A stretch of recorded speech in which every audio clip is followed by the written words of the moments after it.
What's up, guys? Marcus here with BlackOvis. I'm here in Bozeman, Montana. I'm here with Lyle, the marketing director of Stone Glacier. We're at their HQ right now, and we kind of wanted to have a conversation today about the frames that Stone Glacier offers. What are the differences? Why one person might choose one over the other? Yep. Really just understanding these a little bit better. So Lyle, let's dive into this. Yeah, you bet. So I always like to start off talking about the similarities. So one thing that you'll see on all of our frames, and you can see it demonstrated here, is we have an integrated load shelf. So basically what that means is you can separate the bag from the frame, haul gear or meat right close to your back, and then you put the bag back on, compress it down. So it's a really slick system for getting a lot of things in and out of the backcountry. So that's the biggest thing. Both of these frames will have an integrated load shelf rated at 150 pounds on both of those. They both use 4 composite stays to create the actual frame structure. They're both 26 inches in height. That's a common question that we get. But the biggest difference between these two is the actual structure of the frame sheet itself. So in my right hand here, I have the Xcurve, and so you can see that this one actually has curvature in the frame, tipping up on the shoulders and kind of inward again on the tail or the bottom as well. Where the Krux Evo is going to be a flat frame sheet, so this is going to be perfectly flat. This one tends to kind of stand the wear up a little bit more, has a little bit different feel to it. This guy tends to kind of put most of the weight kind of more evenly across all of your back, if you will. Both of them are still very capable, though, of distributing the weight onto your hips as it should when you're out there as well. But now with the stays in the Xcurve being a little bit curved, what does that mean for strength? Is that going to be as strong as just these ones that are straight up and down? Yeah, they're both a laminate construction, so the strength is virtually the same. This one is just cut.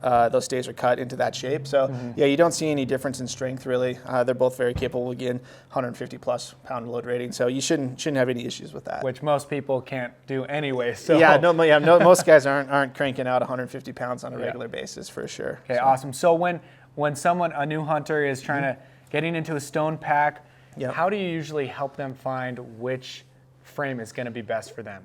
Yeah, so some of it is based off of just personal preference, honestly. Some guys have a preference, or they may know that they like curved frame sheets. The biggest thing is if you can stand against the wall, put your heels up against the wall, shoulders on the wall, and if you can take a fist and you can put that super easy behind your lower back, you're probably going to enjoy the Xcurve the most.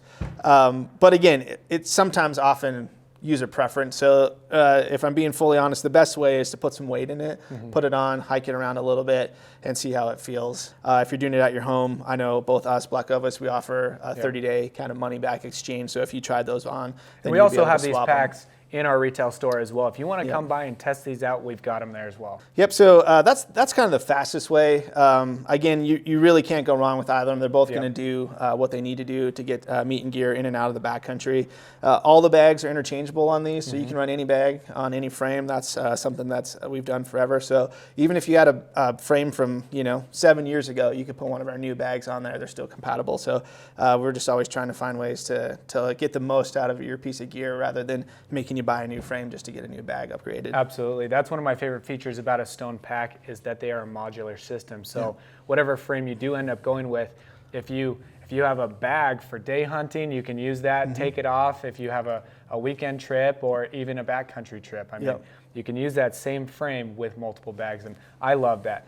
Now, let's dive in a little bit to the hip belts. What differences are we going to see there? Yep, so the biggest difference is the Xcurve is typically going to feel a little stiffer. It has some additional webbing. You can see it here, this gray webbing.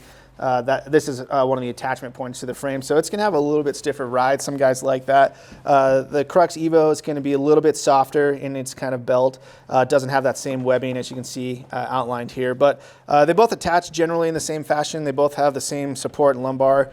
You can move that up, down, add foam, take away foam inside of that. But yeah, the biggest thing is just going to be a little bit stiffer feel on that belt and that Xcurve. Awesome. Well, that sounds good. Let us know if you have any other questions that we haven't answered here about these frames.